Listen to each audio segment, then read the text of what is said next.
Welcome to the Dental Team Podcast. I'm your host, Kiera Dent, and I have this crazy idea that maybe I could combine a doctor and a team member's perspective because let's face it, dentistry can be a challenging profession with those two perspectives. I've been a dental assistant, treatment coordinator, scheduler, biller, office manager, regional manager, practice owner, and I have a team of traveling consultants where we have traveled to over 165 different offices coaching teams. Yep, we don't just understand you, we are you.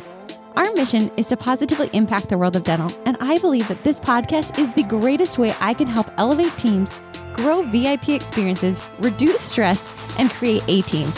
Welcome to the Dental Team Podcast.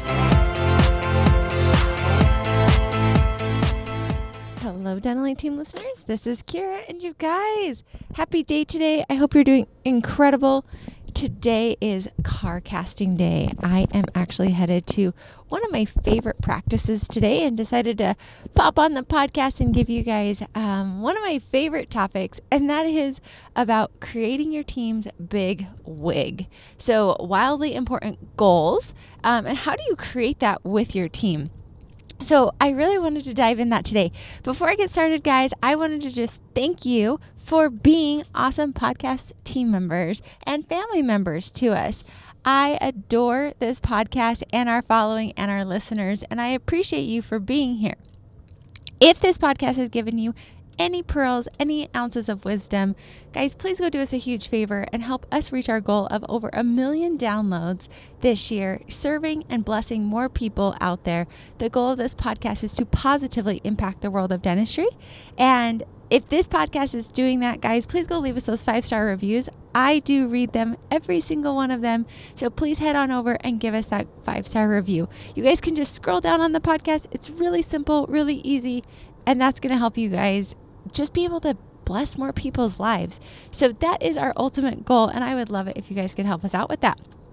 All right, guys. So now no, I'm not kidding. I really would appreciate it. And that's also how you should be asking your patients for Google reviews. Be direct, be specific, and ask them. And guys, the last piece that I will say is just do it today. Same thing with your patients. If you can directly ask them to help you today, and to leave a review for you today, it's a lot more commitment. I don't get to see you guys face to face, but with your patients, you do get to see them face to face. And honestly, if you've given them an incredible experience, just like I'm hoping this podcast is giving you an incredible experience, guys, feel free, directly ask for it, because we want to help you become the best practice as well and have more patients find out about you. Okay, with that, guys, thank you for that. And thank you for all of you who have left us reviews. All right, how to make your practice's big WIG. So this is setting up your goal for the year. And I don't care that it's midway through the year, guys. There is never a better time for you to set up a goal if you don't have a goal already.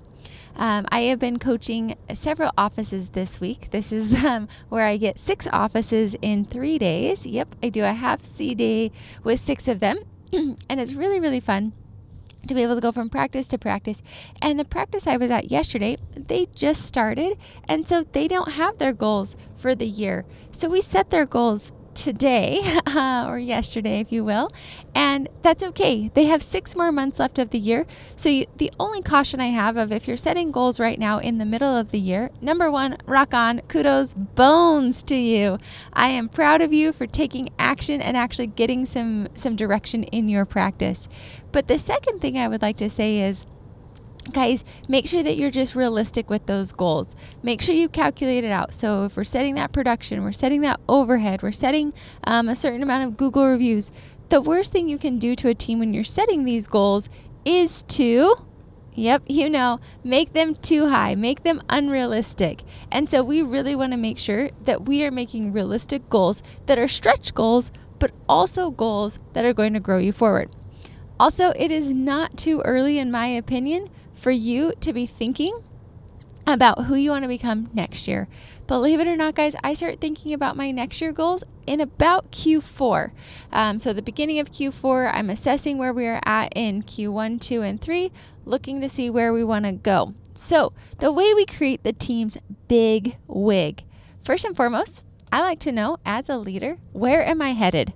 what do I want to become and who do I need to become to serve our patients, to serve our clients? Who does that person need to become and where does our practice need to go? There are two driving forces typically when we're coming up with goals. One is ego and one is fulfillment. Ego oftentimes can become more than you want it to be. Ego might become something that it drives you nuts. It might be the thing that's pushing you for higher production numbers. So that way when you're chatting with your friends at an event, you are able to say, this is what my practice is doing, which, guys, there is nothing wrong with ego. But there is a really great book by Patrick Lenciani that talks about the motive and what is your motive for this. So I like to at least check myself. Why am I doing this? For me, guys, I truly make really, really, really big goals because one, I know it's going to scare me to death, which is going to motivate me. Clearly, I'm a great motivator over here. Motivate myself by fear. But the second reason is because I know that I truly do want to fulfill our mission of positively impacting the world of dentistry in the greatest way possible. With that said, I can't do that if I'm not putting big, hairy, audacious goals out there. Your big WIGs as a team should scare you. They should be something where you look at that and you wonder, can I actually achieve this? I want you to do that. And you should want to do that. Because if they're that big, hairy, audacious, where you know that you probably can hit it, but it kind of scares you in a good way to motivate you, to stretch you, to force you and your team to innovate, that's when I feel like you've nailed it, knocked it out of the park. Our goal for this year, for 2022, guys, I'm still looking at it, sweating bullets. I write it in my journal every day. I'm focusing on it. We talk about it at our quarterly meetings. And it still scares me to this day. But guess what? That goal is forcing us to innovate and pivot as a company. And I am obsessed with that because to me, that's growth. And if I miss this number goal this year, guess what? At least it forced us to think differently, to try different things, pieces I never would have done without this goal propelling me forward. So that's the first step is we look to see where do we want to go? Who do we need to become? That is our first step. After that, we also need to make sure the practice is profitable.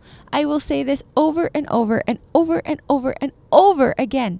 If your practice is not profitable, that should be your first goal. I prefer 20% profitability. After everything is done and paid for, including doctor salaries, all of our loans, the goal is we're aiming for 20% profit. Because I believe if you can be sitting at a 20% profit margin, guess what? You're going to be able to feel secure. You're taking home a healthy paycheck. You're not feeling stressed about it. So if that is not where your practice currently is, I would suggest you set that as a big, hairy, audacious goal. And I would share that with your team because guess what? As a team member, I would much rather know if we're profitable or not because that gives me security. Also, as a team, it helps us to be able to grow together, to be able to come up with different ways we can achieve goals together. So really thinking about that is going to help you guys out. So first up, where do I need to go? Why do I want to go there? Remember that why? For me, yeah, there's some ego, guys. It's fun to hit fun high numbers, but the reality is I've got a deeper why. That ego will only serve me for so long, but that deeper why is to positively impacting the world of dentistry in the greatest way possible. That is what is going to keep the steam going long after the excitement of reaching a large number is going to grow me. Guys, bigger numbers just means sometimes more stress and headache.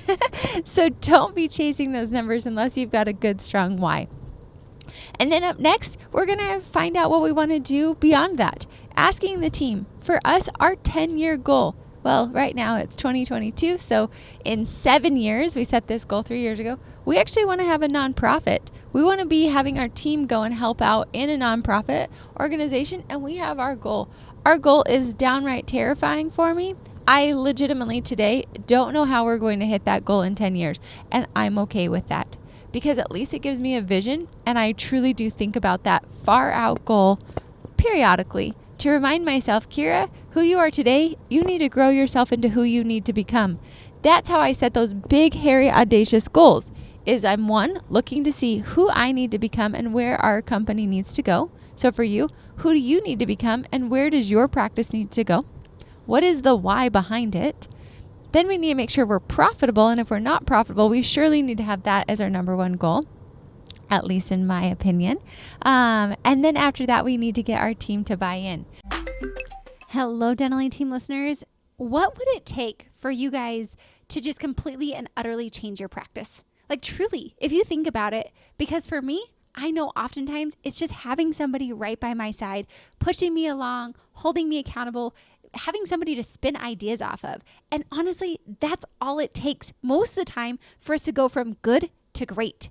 Usually it's taking the knowledge that we learn and actually executing it. That's why I would love to invite you to join our Platinum Virtual, where we do a coaching call, a Zoom team training. We invite you to our community, and we just really dive deep with you. We're that partner right by you to help you go from good to great. So if you're wanting to join, take your practice to the next level, and you know it's time for you to implement, execute, and go to that next level, email us hello@thedentalateam.com, and I would be so excited to welcome you as our newest Platinum Virtual member. Can't wait to see you there. So typically when I'm setting big, crazy WIGs, I'm looking at those numbers. Then I go backwards. So let's say, for example, your practice is wanting to do 2 million by the end of the year. Well, congratulations. High five. I think that that's an awesome goal. If you've looked to see where were you last year. If last year you were a $500,000 practice and you're trying halfway through this year and you're only at $750,000 to get to 2 million by the end of the year, you might be able to do it, but I would encourage you to count back. We have 7 months if we include June. So I have 7 months for the rest of the year. If I've only done 750,000, I still have 1.2 million to get to that 2 million mark. So I would want to take that and divide it by 7 and figure out, is that monthly goal a realistic goal that me and my team could hit?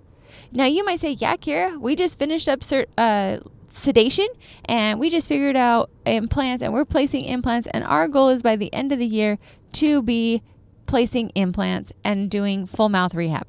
Well, then guess what? You probably can't add that much production to your schedule. You have a plan, you know why you're going to do it, and your team's all rallying behind you. We're going to work on our case acceptance. We're going to work on our verbiage. We're going to work on making sure our team knows why this is what we're doing. Perfect. Rock on. Yeah, that goal is not an unrealistic goal. Now, if you don't have sedation and you don't have implants and you're just going to keep rocking and rolling the way you've been, it might not be realistic. So before you set this, and I'm going to ask you, why do you want to be at 2 million? If you're like, Kiera, I need that 2 million because we're going to expand next year and I need to have the cash flow for it, I would again say, kudos, rock on. I'm really proud of you. You should do that. You have a very solid why as to why you're doing this. Once you guys accomplish that, then from there, we got to, like I said, get team buy-in. But I feel like doctors and owners need to be looking at what the vision is before you take it to your team. If you haven't backtracked these numbers, if you haven't gone to figure it out, yes, you can do it during a meeting. I just like to run those numbers before I take it to my team. My team this last year set a pretty incredible goal. And when I broke that down to our monthly and what we had done before, I was like, guys, how are we going to do it? Because this is a lot different than what we've already done. How are we going to make sure that we do this? I'm all on board, but I need to make sure we have a solid plan in place. We do actually have a solid plan in place. So we set the goal. We've figured out what we had to do. And guess what? We're doing it. Still scares me. 5 months into it, still terrified. But we're doing it and my team's rallied behind it. So personally, before I even went to that meeting with my team, I had made sure I had gone, figured out where we need to go. Right now, I know our company needs to do a 43% growth year over year in order to hit our goal by 2029. Guys, that's freaking banana town for most companies. However, our company has a lot of expansion virtually. Our company has a lot of expansion in areas that we haven't even dipped into. And we have a few tricks up our sleeve. And so that's why we created that lofty goal by 2029. So for you, you might know, all right, we want to expand. We want to grow a bigger building, all those different pieces. I personally prefer to set a 1-year goal this year, a 3-year goal, and a 10-year goal. That comes straight from Traction, guys, and I do love it. The 10-year goal was super hard for me to come up with, and I came up with it with my team, and we revisit every single quarter. But that is the only way, by thinking that far out, I have been able to pivot, innovate, and create differently today than I did 5 years ago. So let's make sure we have this dialed in so you and your team can do it. Number 1, figure out where you need to go and why you're going to go there. Number 2, let's make sure we're profitable. And if not, that's step number 1. After that, we want to make sure we get our team buy-in, and we want to make sure it's realistic. And I personally think you and your team should build out that 10-year vision. It is sometimes really, really, really hard to think about 10 years. Sometimes we just throw words up on there, and that's okay. For me, the first time I came up with it, I didn't have a reason, a direction, and it seemed super crazy. I then quadrupled that goal at my next quarterly meeting. So we got to look at it, figure out where it's realistic, and then get team buy-in. I'm all about having a ton of fun as well. So my team, we have a retreat center set up, I believe, on our 3-year goal. So I'm actually actively looking right now for spaces in Maui, in Destin, in upstate New York that could become awesome retreat spaces for my team. That's something, if we would never put that on my 3-year goal, I wouldn't start looking for. Before I can do that, though, I have to make sure we're hitting certain revenue goals. We figured out how much it's going to cost. We figured out how much we need to produce. We figured out how we're going to add more value rather than just hitting higher numbers. Again, notice, add more value rather than just hitting higher numbers. That's how we're going to get it. We work on our customer experience. We work on our consulting. We make sure our clients are getting amazing results, and therefore we can grow. But those big goals are guiding stars. So then you take it to the team, you guys all build it, and then every single quarter you review.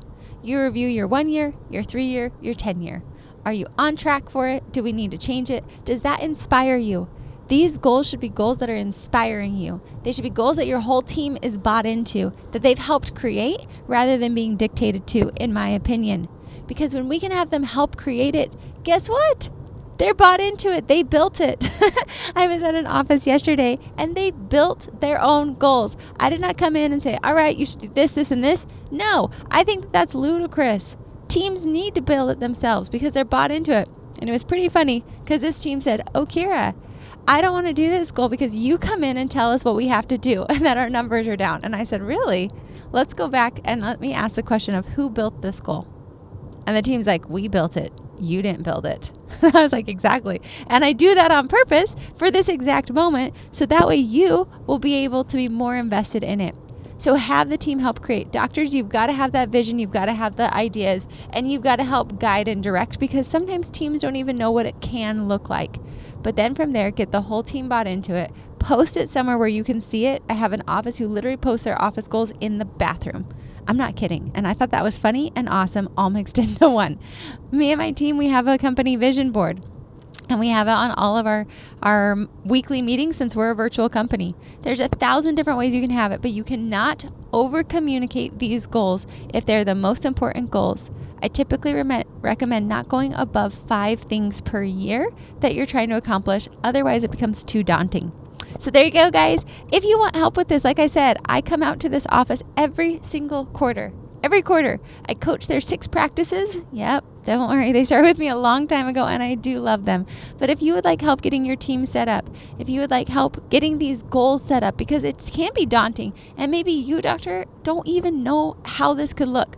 Guys, that's what we do best. This is literally that vision, that focus, that direction, and then giving you the resources, the tools, the support, giving you tips on how you can increase your case acceptance, what numbers you should be diving into. That's why this practice hired me, is because they literally said, Kiera, you know dentistry. You see vision. We want you to come in and help our teams grow. And they have flourished. So if we can be of service to you on that, that's something you're interested in, email us, hello@thedentalateam.com. I would love our team to help you, to grow you, to give you that guidance. And if you can do this on your own, guys, do it. But the bottom line is you must act. So get those goals done. Even midway through the year, you can change it, you can edit it, you can execute it. Because at the end of the day, we're all here to serve and to make a greater impact and make sure you and your team are doing just that. All right, guys, as always, thanks for listening, and I'll catch you next time on the Dental A Team Podcast.